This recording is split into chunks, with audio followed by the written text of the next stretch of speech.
Olá, mais um devocional forte.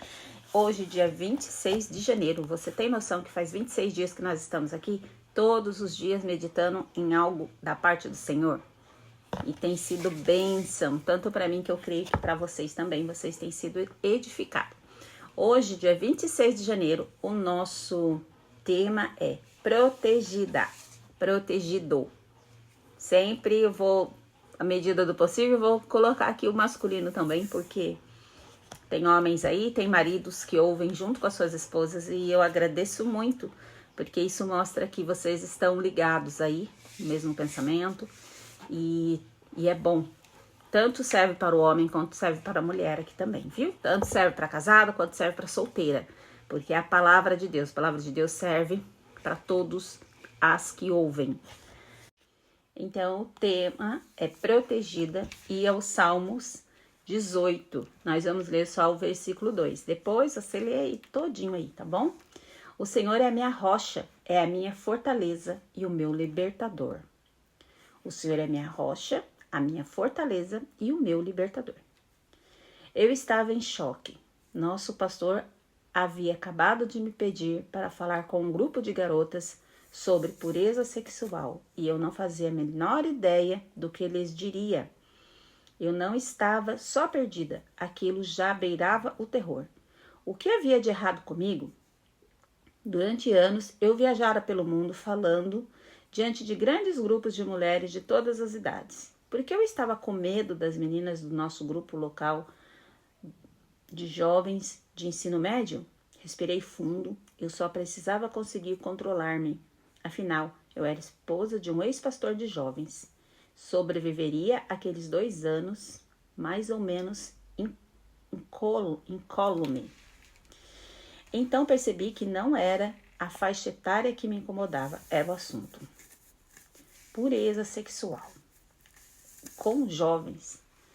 É um assunto hoje em dia, né? É um assunto assim bem delicado pra gente estar se falando, porque infelizmente as pessoas elas não se guardam mais para aquele momento, né?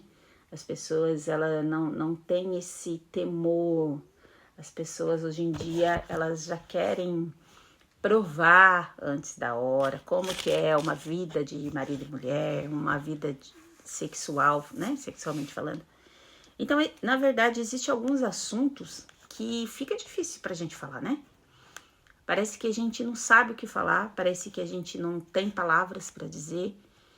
E tem vários assuntos. Se você conhece alguém que o filho é viciado em droga, o que você vai falar para aquela mãe? As pessoas, elas não precisam, elas não estão esperando, na verdade, a gente falar assim: ah, Deus está no controle, isso vai passar. As pessoas, elas não querem ouvir isso da nossa boca. Ah, você tá com um caso de infidelidade conjugal. Ah, as pessoas não querem falar, ouvir dizer, não, Deus te ama, acerta seu caminho, volta para a presença. O Senhor, ele não. As pessoas, elas não querem ouvir a gente falar isso. São respostas vazias. São coisas, são palavras clichê hoje, né? No mundo evangélico. Deus está no controle, Jesus te ama, ele te perdoa todos os pecados, endireita seus passos, não erre mais, se arrependa, volta, se lembra de onde você caiu, se arrependa. São respostas assim muito vagas, muito vazias para aquela situação que a pessoa está vivendo. Então, existe vários momentos, vários assuntos que eu e você a gente não sabe o que falar. A gente fica sem palavras, porque a gente parece que a gente nunca esteve naquela posição, a gente nunca viveu aquilo, então falta palavras, ou então é um pouco até de receio, de medo, porque muitas de nós se coloca no lugar daquela pessoa e o que a gente vai falar? Então esse caso aqui, dessa esposa de pastor de jovens, ela precisava, né, falar com as jovens da igreja sobre a pureza sexual. E ali ela acabou ficando presa. Não é fácil. Não é fácil. Esses dias atrás, uma pessoa me falou que precisaria que eu conversasse com um transexual. Eu, meu Deus, E olha, irmãos, eu não sei se eu fugi do assunto, eu não sei o que foi, mas no dia que me falaram isso, eu estava com muita coisa para resolver, eu não consegui. Mas isso fica me martelando, porque foi um pedido que chegou até mim e eu não consegui nem sentar. Eu não consegui passar por essa experiência. Então, assim, tem coisas na nossa vida que a gente não vai saber o que falar. Isso às vezes é dentro do serviço, isso às vezes é na ponta, no ponto de um ônibus, na fila de um banco, na fila de algum lugar aí que você esteja. As pessoas, elas são carentes e elas começam a falar, a desabafar com a gente, e muitas vezes a gente se pega assim, o que eu vou falar para essa mulher? O que eu vou falar para essa pessoa? Tamanha é o problema que ela vem falar com a gente não sabe o que falar. Vamos ver aqui o que vai acontecer, né? Pra gente tirar de exemplo aí também, pra gente se preparar aí para uma ocasião parecida. Eu sabia que elas me perguntariam o que podiam e o que não podia fazer em um relacionamento com um garoto. O que eu iria dizer para um bando de garotos de ensino médio sem limites, sobre limites? Eu nem sequer tive filha e quase nesse tempo, e nem quase tive tempo de me preparar para a conversa. Fui ao chão e orei. Pai, eu realmente preciso de uma resposta para aquelas meninas. Quero transmitir tua sabedoria, não a minha opinião ou a de outra pessoa. E eu realmente preciso saber logo. Sabe, meninas, quantas vezes a gente precisa de uma resposta, né? Para dar para alguém, principalmente. Você ora, você se fecha dentro de você, você vai buscar Deus, você se cala, você se posiciona. Para você tem um monte assim de coisas que você pode fazer, às vezes até saídas, mas a gente acaba buscando a gente mesmo, né? Mas e quando eu preciso dar para o outro algo? O outro, ele não tá querendo saber o que eu acho.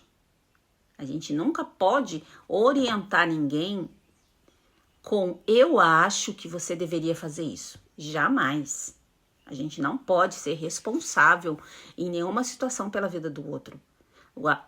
Tanto eu e tanto você, quando alguém vier lhe pedir algum conselho, ou você precisar aconselhar alguém, você nunca pode falar assim, eu acho que você deveria fazer isso. Não. A palavra de Deus diz isso. Porque a palavra de Deus, ela é infalível. Não tem como eu e você dar um conselho errado se tiver pautado na palavra de Deus. Agora, eu e você, se nós dermos um conselho pautado no nosso achismo, nas nossas experiências, com certeza não vai dar certo. Porque não é porque uma coisa deu certo para mim que vai dar para o outro.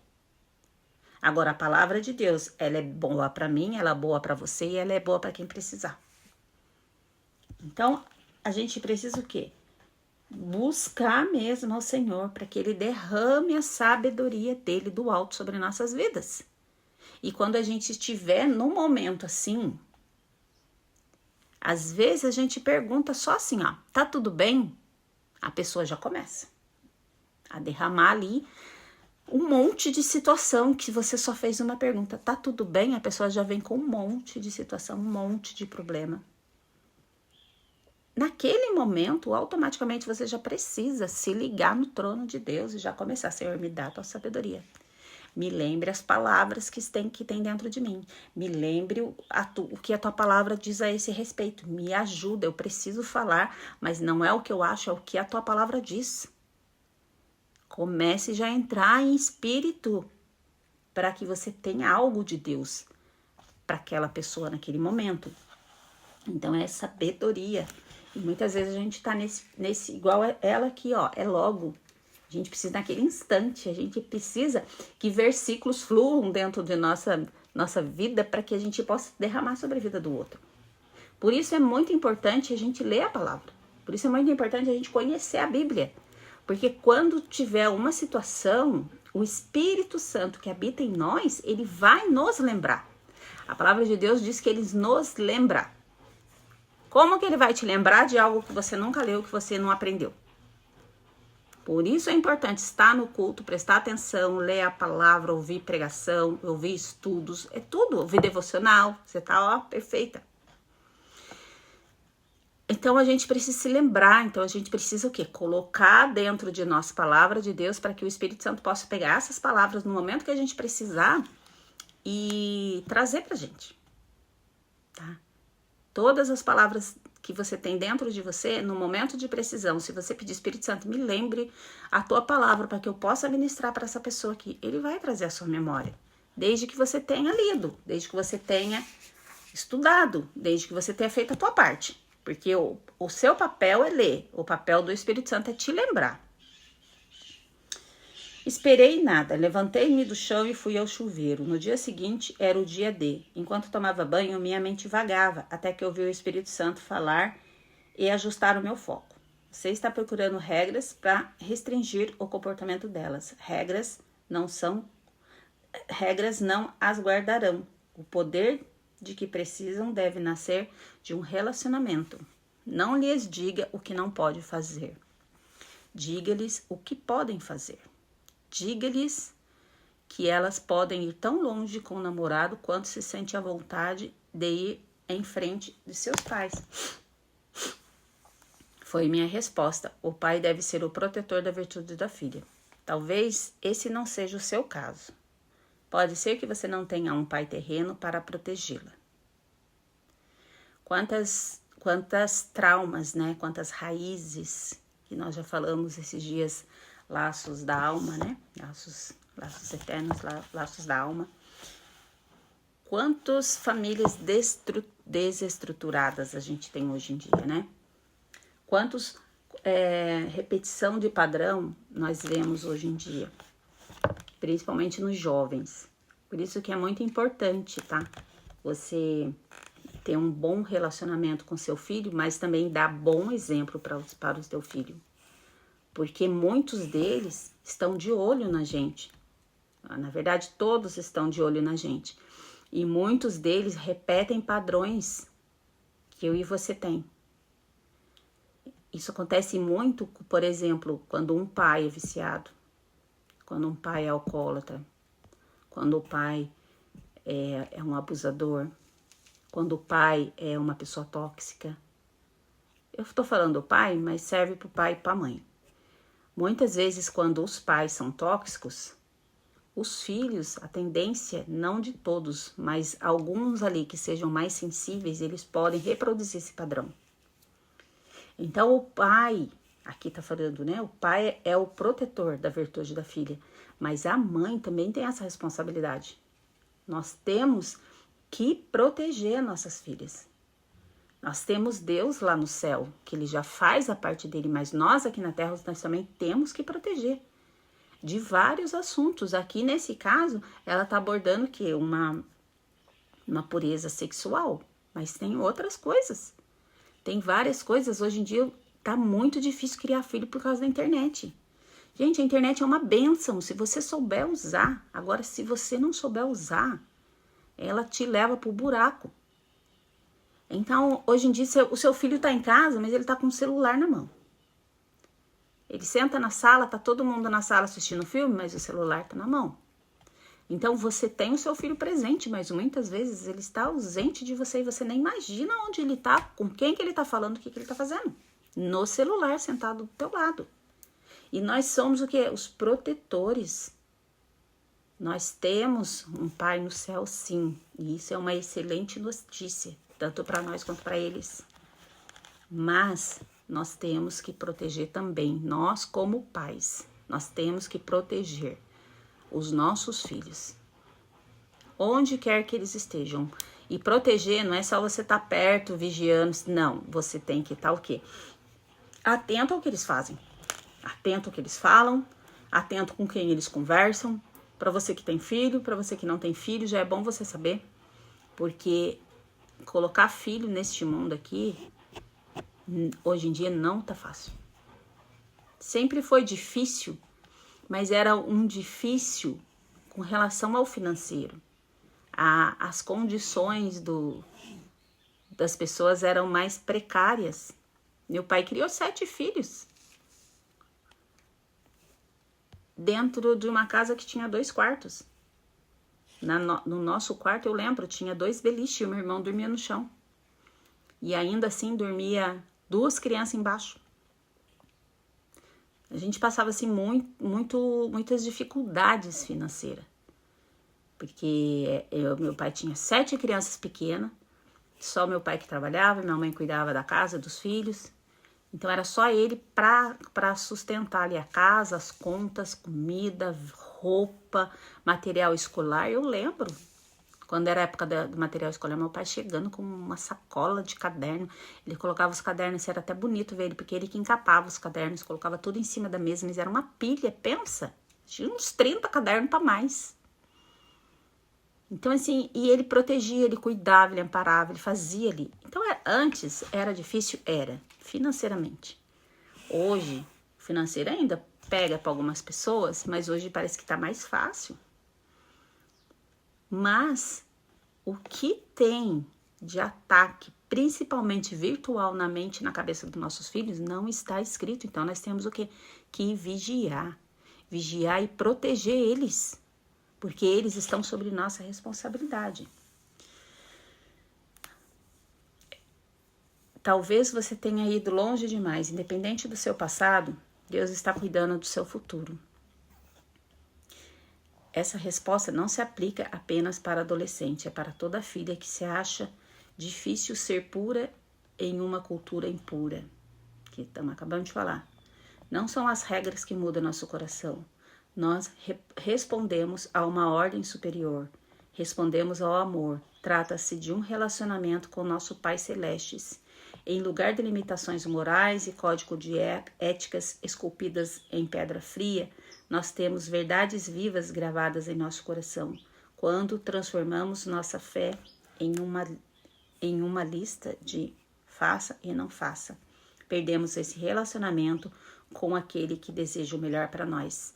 Não é sobre faça, esse você pode fazer e esse você não pode fazer. A palavra de Deus diz que tudo me é lícito, mas nem tudo me convém.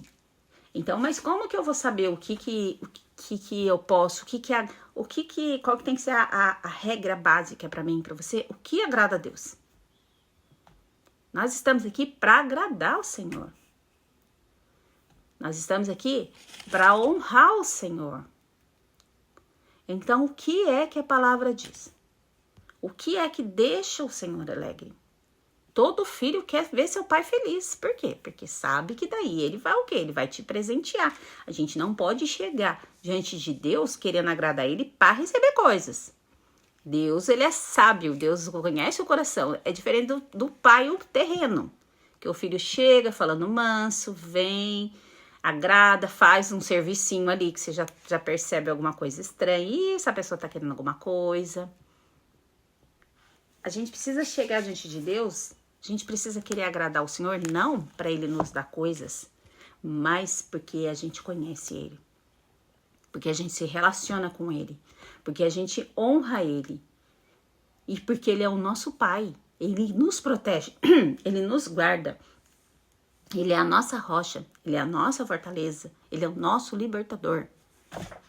Ele é tudo que a gente precisa. E Ele tem tudo o que a gente precisa. Então é por isso que eu preciso o quê? Honrar Ele. E eu preciso passar isso para os meus filhos. Eles têm que nos respeitar? Sim.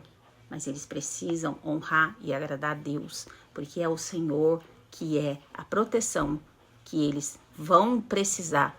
Não só agora, enquanto estão debaixo do nosso teto. Principalmente depois que eles saírem. Então, o nosso papel é o quê?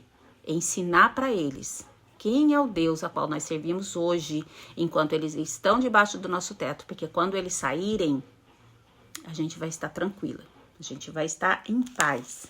Uma pequena oração. Pai Celeste, que a minha pureza venha do meu relacionamento contigo.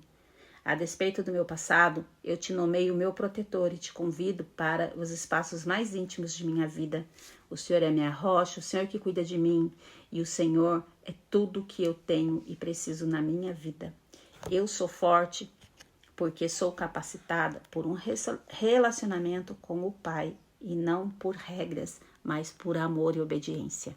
Amém? Deus abençoe o seu dia.